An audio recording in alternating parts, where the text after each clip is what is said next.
Oh no, I have to wear a mask at Disneyland and Disney World? How am I ever going to get through my trip? Watch for tips and tricks.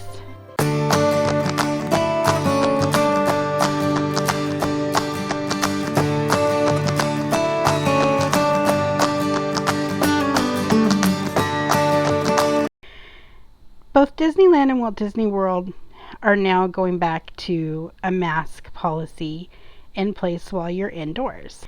What Disney means by this is on any Disney transportation, so the buses, the Skyliner, while you're inside at restaurants if you're not sitting down eating, and in all the shops. They also mean in queue lines for all attractions and while you're on an attraction. And this is no matter what your vaccination status is. If you're 2 years old and up, you have to abide by this policy. Also to note, Disney does not make any exceptions for anyone with medical conditions that they cannot wear a mask, or cognitive conditions that they cannot wear a mask. Disney's private property. They are allowed to make and enforce any rules they wish. So please keep in mind, if you have an upcoming trip and you have any of these situations, you might want to really think hard about rescheduling your trip because of Disney's new mask policy that began July 30th. Also keep in mind, if you have an upcoming trip, these mask policies could change at any time to either going back to no masks if you're vaccinated, or masks all the time, depending upon if the CDC changes their guidance. Disney has been following the CDC guidance ever since the COVID pandemic began. Your first tip is going to be to take lots of breaks for drinks and snacks, because that gives you a chance to take off your mask and have a little time to where you can be free of having that over your face. Having asthma, it's not easy for me to breathe in the masks. I can make it through, but one of the ways I get through it is lots of breaks for drinks and having a snack and not having my mask on. Tip number 2 is practice wearing your masks at home. This can be incredibly useful for little kiddos that are not used to wearing masks. Tip number 3 is make sure your masks that you have are comfortable for you to wear. So wear them around at home, take a walk, around, keep them on while you're watching TV, get some practice in wearing it, make sure it's comfortable. I have multiples of different styles and different types of masks, so that way if I'm hurting wearing one type, I can switch out to another type. For example, the over the ear ones versus the ones that tie around the back of my head. This next one is for you glasses wearers. So as somebody that wears glasses, as you probably know, it never fails that as soon as I put my mask on, I immediately cannot see because my glasses fog up because I'm breathing. So Mom and I were scrolling through Instagram one day and we saw this girl who put her mask on, put a band-aid on, and then put her sunglasses on, and she was like, "See? No fogging." And I went, I have to try that, like, now. So Mom pulled a band-aid out of her purse because she has a clumsy child. And I tried it and I was like, I can see. My glasses aren't fogging up.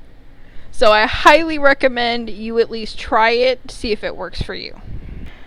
This next tip is to schedule a meal in the late afternoon, either a late lunch or an early dinner, and sit down, have a nice long meal, and get a break from your mask. We found at Walt Disney World, in the heat and the humidity, that if we did this, we had a much better day. We normally scheduled about 2-ish to 3-ish.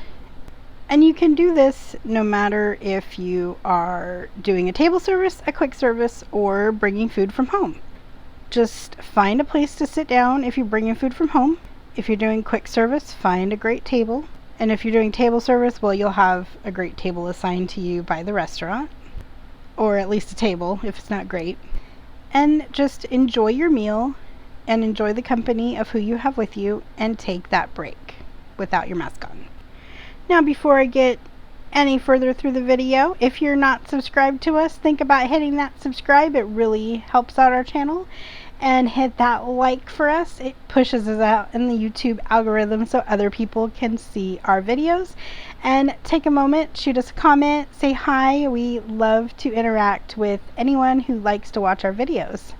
We also have a website at www.disableddisventures.com, and we have all of our social media you can follow us on as well. I have links to all those in the information below. I do have something that I would like to say, and I really hope I don't upset people by this. Whether or not you believe in the virus or the vaccine, it doesn't really matter. The cast members are there to help you enjoy your trip. They're not enforcing the mask policy because they don't like you or they agree with everything. They're enforcing it because it's their job to do so. So please don't be mean, don't belittle them, and understand that they're right there with you. They're wearing the mask. They're suffering through the heat and the humidity and everyone being upset and angry because of having to wear the mask too. Please just don't take it out on the cast members. Be kind. They didn't make the policy. It's just their job to remind you to wear your mask. You can get masks that will match your outfit, will match your hair color, will match your personality. So I suggest that you find something fun and quirky that you'll like to wear and understand that like it goes with your outfit, or it goes with your handbag, or it's a character you like, or it's a color you like, and just have some fun with it. My next tip is for the ladies, although gentlemen, you could possibly need this one. Don't wear long earrings. I made the mistake of wearing some of my hoops while trying to wear a mask. It was not fun, especially with taking the mask off and putting it back on. Just don't wear long hoop earrings with masks. It's not a good idea. If you have an upcoming trip or you're getting ready to go, always look at the Know Before You Go guides that are on the Walt Disney World websites. They will be your most up-to-date information on what Disney's current policy is. It also has information about what type of masks are allowed. Like with Disney, it has to have 2 layers of fabric, be able to like tie around your head, either by the ear loops or just tie around your head. It cannot be a bandana or a gaiter or anything like that. They have certain requirements that your mask has to meet. But your standard surgical masks and your homemade masks and the ones that you can buy from like Disney or other people that either loop around the ear or tie around the head should suffice. If you're really concerned about wearing a mask, you can also get one of the mask holders that you can attach to your mask, so when you do take it off, you can just let it lay around your neck, and some of them are super cute. If you liked this video, my name is Melissa. I'm the pretty brunette. If you didn't like this video, my name is David, and I'm the guy with the beard. Have a magical day. Be sure to hit that like and subscribe and click the bell icon to be notified when we upload a new video or go live. You can find us on Facebook, Instagram, Twitter, TikTok, and Pinterest. You can support us on our Patreon. We have tiers starting at $1 per month. Thank you for all your support. If you want to see more, click the video in your right-hand corner.